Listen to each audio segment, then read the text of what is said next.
Em janeiro de 2020, uma notícia vinda da China promete sacudir o mundo.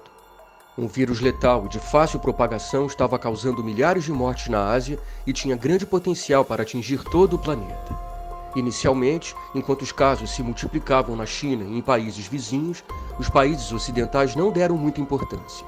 Não era a primeira vez que um vírus potencialmente perigoso aparecia.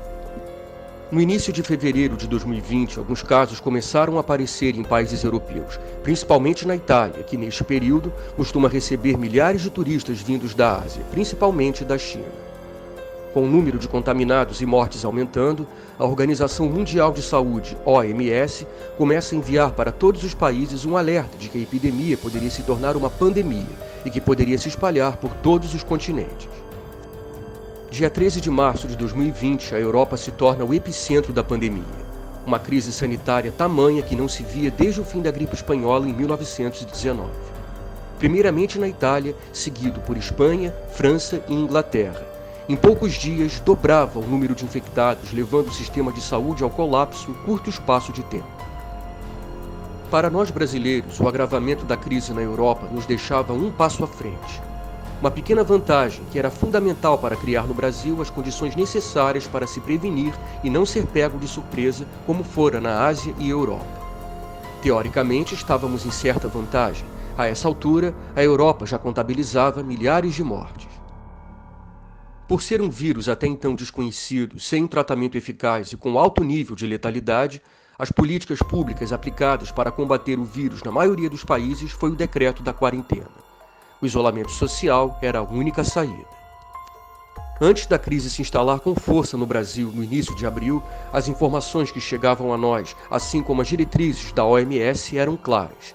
Precisamos adotar a quarentena ou teríamos em pouco tempo um colapso no sistema de saúde e milhares de mortes. Não demorou muito. Prefeitos e governadores, percebendo o caos que se anunciava, decretaram em grande parte do Brasil a quarentena para tentar frear a pandemia do Covid-19 no país. Um esforço enorme que ia ao encontro dos interesses de parte da elite nacional que estava mais preocupada com a economia do que com o bem-estar da população, principalmente dos mais carentes. O presidente Jair Bolsonaro não demorou e se colocou ao lado dos que minimizavam os riscos e a seriedade da doença. No início de março, Bolsonaro declarou em cadeia nacional que não passava de uma gripezinha, uma fantasia da mídia para causar pânico na população e que o Brasil não poderia parar. Bolsonaro sugere que o brasileiro estaria imune porque pula no esgoto e não acontece nada com ele. A crise pandêmica em abril já tinha deixado pela Europa e Estados Unidos um rastro de mortes e o caos absoluto no sistema de saúde. Em Nova York, o Covid-19 já havia deixado milhares de mortos. Nesse período, Bolsonaro pede que o povo brasileiro faça um dia de jejum contra o vírus que começava a superlotar os hospitais pelo país. Em meados de abril, com ciúmes do seu ministro da Saúde, Henrique Mandetta, Bolsonaro decide trocar a equipe do ministério, colocando em seu lugar Nelson Tais, um médico oncologista sem nenhuma experiência em saúde pública que pediu demissão em menos de um mês. Obcecado por uma alternativa à quarentena, que atrapalhava os planos econômicos de seus financiadores, Bolsonaro investe tudo na cloroquina, medicamento sem comprovação de auxílio no tratamento e causando sérios problemas colaterais. Bolsonaro entra em atrito com a OMS e a comunidade científica nacional e internacional, tornando-se rapidamente motivo de chacota e preocupações em todo o mundo com o Brasil.